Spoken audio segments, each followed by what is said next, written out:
Hello, y'all. Welcome back to another vlog. We have got a busy day ahead of us today. I'm kind of going to start taking y'all through basically my back to school fall season prep, if you will. Now, obviously, I have to tackle birthday season first. It's the twins' birthday. They're turning 7. Rosie is turning 13. I'm turning 40, but I've got cakes to make, of course, for the kids. So I've got to make sure that I have everything I need, all the supplies for that. But I also just wanted to share with y'all, I feel like setting myself up for a good fall season, holiday season, school, back to school, like there's just certain things that need to happen. So that's what we're going to talk about today. I wanted to show you, we started painting the garage. And then as I was trying to film this, I noticed that the horse water was overflowing. If you have animals that you have to water like this, you know the struggle of turning on the water to refill the stock tank and then forgetting about it. There are so many different things that we have tried. I also wanted to leave this clip in because you can literally see the humidity. That is what you're seeing right now, is like the humidity in the air. It's insane. It's so flippin' humid here right now. It's crazy. We are getting started on the garage. I finally decided on colors and we're getting started painting it. I thought because of the board and batten, I would do it by hand. Joke's on me. That ain't happening. So I got to get out my paint sprayer and get it all cleaned up and see if I can reasonably use my paint sprayer without completely overspraying and, getting it all over the place.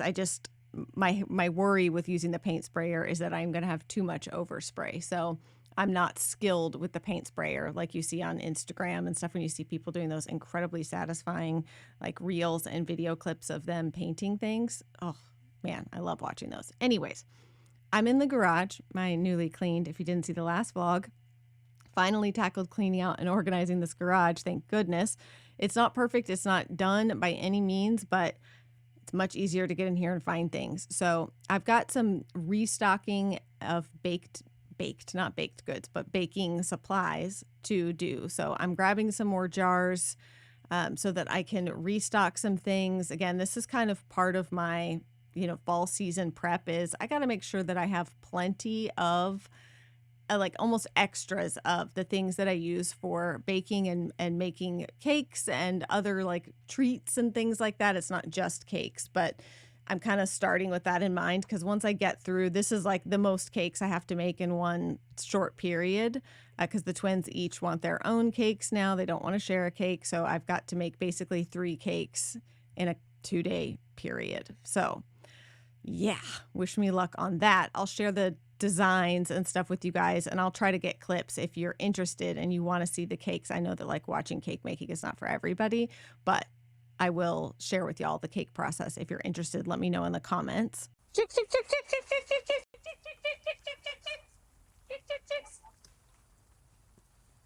I just had to show y'all these chickens are so hilarious. It cracks me up how if you call them, they will come for their treats and snacks. They're not, they're not quite like dogs, but pretty close. They're fun. They're super fun. If you don't have backyard chickens, you should definitely get some. All right, y'all, I've got my list. I am running to the store to get all the baking supplies that I need. I just want to make sure that I have everything restock, a few things that I'm low on. I was going to make Christopher come with me because I was planning on going to Sam's Club and buying big bulk amounts of flour and sugar and stuff. He's going to stay here because we've got the propane company coming to refill our propane tank, which I'm very excited about. It's called Feral Gas and they are sponsoring today's video. I'm real excited that we have found this company because while I normally feel like I'm just going to have a mental breakdown half the time about all of the things that are on my to-do list and all the things I have to keep track of, they make getting our propane tank refilled so simple and easy, but also just being able to hop online. Ooh, thunder. Also just being able to hop online, say hey, we need our propane tank filled and make that appointment, schedule that to happen quickly and easily online instead of having to make a phone call. They're super fast, easy, reliable. So if y'all have propane, if you use propane, click down below in the description box and you can learn more about Feral Gas. We highly, highly recommend them. How did the gas delivery go? Or propane? I call it gas. It's not gas, it's propane. Yeah, really good. Very friendly. Was he? Yeah. Do you have a new friend? Did you change phone numbers? I love to, it's not often I get to socialize with, Adults. adults, right? So, he was super friendly, very fast, in and out, and super efficient, very friendly, Nice. very pleasant experience. 2 thumbs up. We'll give Fine family Farrell fun. 2 thumbs up. All right, y'all. So we are back to project, I don't know what I'm calling it, back to school. You know how there's just certain seasons where it's almost like when you're about to have a baby or something and you feel like you have to like clean your whole house and organize everything.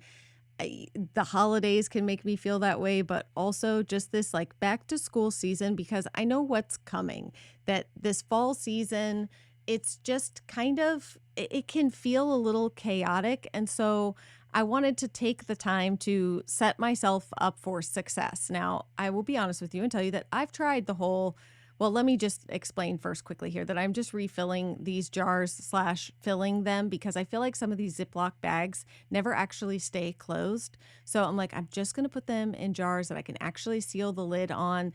And then, as y'all know, I have a Cricut machine. I have Cricuted many a label for things. But sometimes when you just need to get things done quickly in a hurry, you just got to take the shortcut. And for me, the shortcut was ordering these pre-done labels from Amazon. I'll link to them down below in the description box. And it just made it easier for me to quickly label things. They don't match all the other labels. It's not, aesthetically pleasing as everybody wants everything to like look perfect. But I obviously need to be able to know what's in these jars, and so do my kids and husband. Other people cook in this house too, so even if I might know just by looking, they probably won't. So having labels on them is important. But anyway, so that's what I'm doing, is refilling these jars and putting some new labels on these so that I can add them to my baking shelf. Now you can all take a moment here to laugh at me because they didn't have potato starch on the pantry label list, which kind of said there was a ton of things, labels that came, but it didn't come with one that said potato starch, but it does come with blank labels. And so I thought, well, I'll just write it on here. I'll write it, do my best, whatever. I found my pretty pen and wrote on it, and I'll just stick it on there. It's not perfect, but it'll be fine. Joke's on me. This marker, whoops, not marker, but pen is the kind that like I thought, okay, it just really needs to dry. That's the problem, is I just didn't let it dry. So then I wrote on another one and I left it for a few minutes. And then I came back when it appeared to be dry. Nope. Still transferred. So then I said, forget about it. And I wrote it in pencil so that I just didn't, well, first I wrote it in Sharpie and decided that looked terrible. So I just put it in pencil, and eventually I will print my own or whatever for that one. Who cares? No one cares. I don't care. I'm also moving the pancake mix because same thing, the bag isn't staying closed, and I think one of either the cat or the dog got into it because the bottom of it was ripped, and I'm like, all right, great. Well, that's just begging for mice. Again, if you live on, I don't know, depending on where you live. I don't want to say you have to live on a farm or whatever, but I do find that we deal with way more mice and other critters than we did when we lived in a neighborhood out here. So can't leave things like that even for a short time. They get gotten by the mice. So I'm just adding these to my shelf of baking goods. You guys, just 1 second. I have to tell you really fast about this bookshelf. I shared on Instagram about the coffee table. I don't know if I posted about the console table, but this is the bookshelf. This is the Pioneer Woman collection at Walmart. I will link to these down below. They're made of real wood. They're all under $300, I believe, like $250 for the coffee table, maybe $300 for the bookshelf, and $250 for the console table or something. Not terribly expensive at all. Made of real wood. The drawers on the console table and the coffee table both have like the slow close thing. I love the like kind of scallopy details at the top. It was just, I was honestly shocked. And they come in other colors if the like darker wood grain is not your jam, but I have been so pleasantly surprised. So I had to share that. Anyways, that's my little shelf of some of my baking stuff. And then some of the smaller stuff is in here. So I'm just kind of trying to take inventory of things, especially as I'm prepping to make the cakes. I got to make sure I have everything because I'm not going to. Normally, I like beef up boxed cake mixes. I take boxed cake mixes, and there's a way that you can just sort of swap out ingredients, add in butter, add in more eggs, different things to make those box cake mixes taste like store-bought cake. But I'm not doing that this year. I'm straight up just making my own cakes and frosting all from scratch, if you will. So I just need to make sure that I have everything that I need for that process, because having to run to the store in the middle of something like that can be not a good idea. Not a good idea at all. So yeah, I'm also moving my cornmeal. You can see that I don't always do things in probably the least messy way. Sometimes I joke around, and Christopher jokes around, that I'm like a gorilla. When I have to do things, I'm just like, just get it done. Ugh. And I don't care about the mess that I make. I'll clean up the mess after. But the other thing I wanted to show you guys, sorry, I know this feels like it's all over the place, but this is really like me cleaning and prepping and getting everything ready. Like, this is what I do. The front of our cabinets in our kitchen drive me crazy. They've been so hard to get clean, to stay clean. I can't quite figure out what it is. So I saw this cleaner, these two cleaners, this Dawn one. I think I was very inspired by how successful that crud cutter stuff was out in the garage. And I saw this stuff at Home Depot when I was getting other things the other day. And I thought, let me try this. Maybe this will help me get that kind of griminess, what to me looked like almost like a grease or something build up on the front of all of our cabinets.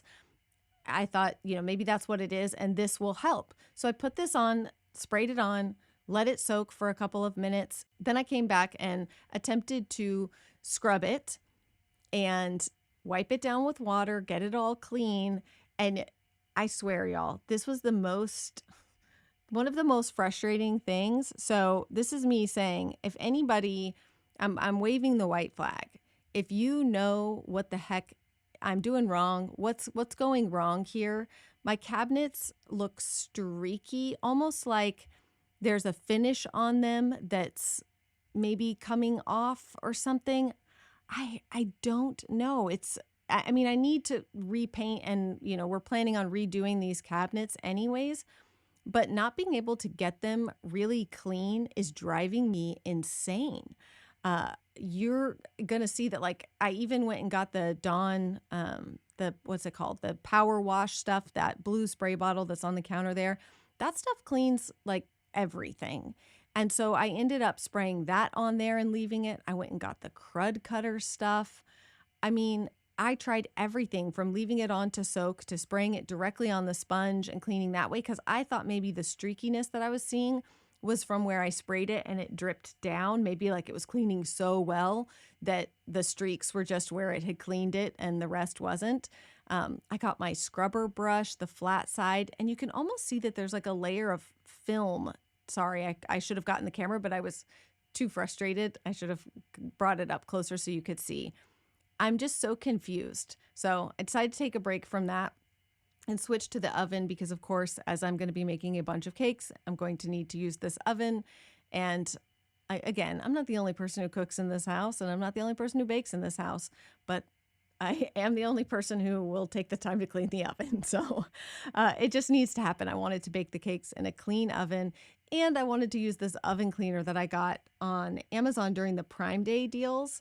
I think I got it for like $4, and I really wanted to test it out. So you spray it on, and then you close the oven. I will tell you to open a window. It smells. And you leave it for, it says 30 minutes, but up to 2 to 4 hours. I think I left mine for about 45 minutes, and we'll come back to that in a second, because while that's soaking, I came back to the cabinets. Same thing. I attempted, I don't remember what cleaner's on there now. I think it might be the Dawn dish soap. I've got my sponge, and I even went and got my Bissell steam shot, because I thought maybe it's just so much grime build up that I need to like use the steam shot. Well, for whatever reason, I feel like that actually made it worse. So I don't know. I think I'm going to have to get to Googling and see, because I mean, again, we are going to be redoing these cabinets, and my plan was to sand them, though at this point, now I'm thinking if there's some kind of weird film and stuff that's going to be hard for me to get off, that I might just do the the Kills primer, the white Kills primer, or I'm not Kills, I'm sorry, the Ben primer, BIN, the Ben primer, that you can prime like IKEA furniture and paint over top of it because it basically grips anything. So I might just have to give these a light sand and then use the Ben primer and paint over top of that, because I don't want to spend 2 weeks just trying to sand down layers. And I don't know if it's like some kind of poly coating that's on these. Y'all, it's making me crazy. I know. If you're still here watching this, like, you are my people, because how boring to watch someone struggle with cabinet cleaning. But this is, I've told you guys before when I came back to vlogging regularly, like, this is just my life. This is what I'm doing. I'm cleaning and organizing things and, prepping for the holidays and mostly normal mom stuff that's rather boring farm mom home stuff. So, but I did go ahead and use the Bissell Steam Shot on the oven since I had it out. I just love using this thing. It's so oddly satisfying, although I'm pretty sure that they were recalled. So I should probably get rid of this and get a new one, because I'm not sure why they were recalled, but they were. So sorry about that. Anyways, that stuff works really well. Look at this. I didn't even need to use the Bissell. I just did that for funsies. But on the inside of the oven, I didn't even use that. Just letting that stuff soak, and then it really like pulls everything up so that you can just wipe it up. It's a process, but it works for sure. So highly recommend. I'll link that in the description box. And now I'm having a candy snack, as I normally do, and cleaning out the fridge because, well, the fridge needs to be cleaned out.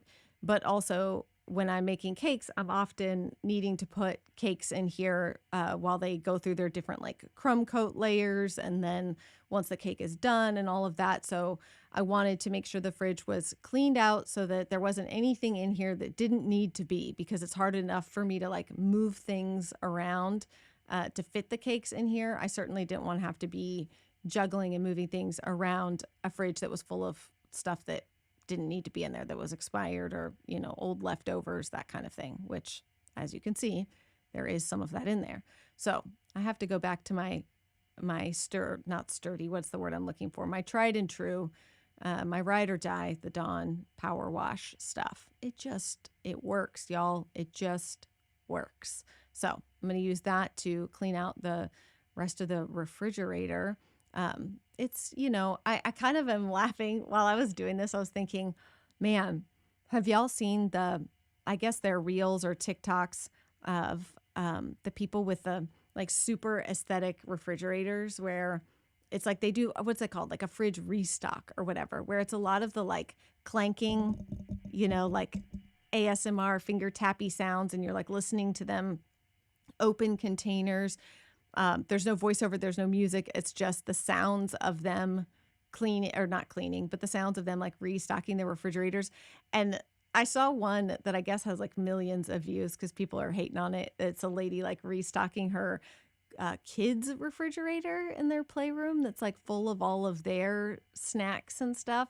And it's wild, y'all. It's wild to me because like, I feel like I'm very middle of the road. I'm not, you're going to see all kinds of junk. I'm sitting there eating an orange Twizzler right now. So it's not like we're the epitome of health or anything, but also, I don't buy all of that, like a ton of that, like prepackaged snack. That's not the snack stuff that I'm buying all the time for my kids. Also, because my God, I have 8 children who could afford that. But it just cracks me up because I'm like, man, that's like fantasy level, like something you would have seen in a movie when we were kids, when a kid was like, I'm living the life, like getting to eat all these cool snacks and stuff that they love. I'm like, that's not people's everyday life. That's, it's just funny. And listen, I'm somebody who's always like trying to remind myself and others, you just have to take these things for what they're meant to be. It's meant to be, I don't even know that aspirational is it. It's just meant to be kind of like satisfying and enjoying and have something fun to watch, I guess. I think that lady probably knows that most people don't live like that. I don't even think she lives like that. There's no way. There's no way her kids don't tear into that food and leave that refrigerator an absolute mess. I was groaning and griping while I was cleaning this out because my kids don't close the cheese bag all the way back. And then the cheese gets bad quicker. And I was getting so annoyed. And I'm thinking how I'm going to tell them they can't have access to the refrigerator and the cheese anymore if they don't close the cheese bag. I can only imagine what they would do to a kid's refrigerator full of kids' snacks and food, like all that candy, sweet deliciousness stuff. They'd go ham. They'd go absolutely ham. So anyways, if you've seen those fridge restock videos, you know exactly what I'm talking about. This is not that, my friend. Aslan is helping me. We're going to whip up some dinner real fast. This is a super simple, easy dinner, especially if you make it with rotisserie chicken instead of having to cook the chicken entirely yourself. This is the enchilada chicken pasta. This is in my summer meal capsule. And like I said, if you buy a rotisserie chicken and then just heat it up in some taco seasoning, you're good. If you have to make the chicken yourself, this is what I do. I just coat both sides of the chicken really well with taco seasoning and then cook them in a pan, which is over there, which just needs to be cleaned desperately. Try not to judge me too hard for that. Sometimes I don't pay attention to stuff like that, and then I go back and I'm editing. I'm like, Angie, that pan looks so disgusting. People are probably grossed out, but it's a pan, It could be like, there's a movie where a guy like cooks everything in the same pan without ever cleaning it. I don't remember what movie that is, but anyways, so we're just going to cook up the chicken. You've got to cook it like, 5 minutes-ish, depending on how thin it is. I cut my chicken breasts in half so they were thinner. And then there's a quick sauce that you mix up with enchilada sauce, some pasta noodles, some red onion, and then add some black beans into it, and then put your cut up chicken in it and mix it all together. And you've got a enchilada chicken pasta, and it's pretty good. It's pretty good. I think, if your family likes Mexican-esque flavors, then they will like this. If you're a Taco Tuesday kind of family and you like to have tacos and quesadillas and enchiladas and things, beef burritos, all that, you'll probably really like this. So super easy, super simple to make, and a great like summer recipe when you need to make dinner fast. And I did, because what you don't see here in this clip is that the ceiling started leaking again. The ceiling started leaking. So this is the different bathroom. This is Rosie and the twins' bathroom that's leaking down into the kitchen. So that's, kind of where this vlog is going to cut off, is me making dinner. And yeah, like I said, what you don't see is that there's about to be water dripping into my kitchen. And that is something that, well, you have to deal with. Adulting, right? Adulting. I've been keeping a running list on my phone of all the things that I wasn't prepared for when I became an adult. And it's cracking me up to go back and look at it. How often things leak is definitely one of those adulting things that nobody talks about when you're a kid, is how much water is going to be an issue in your adult life.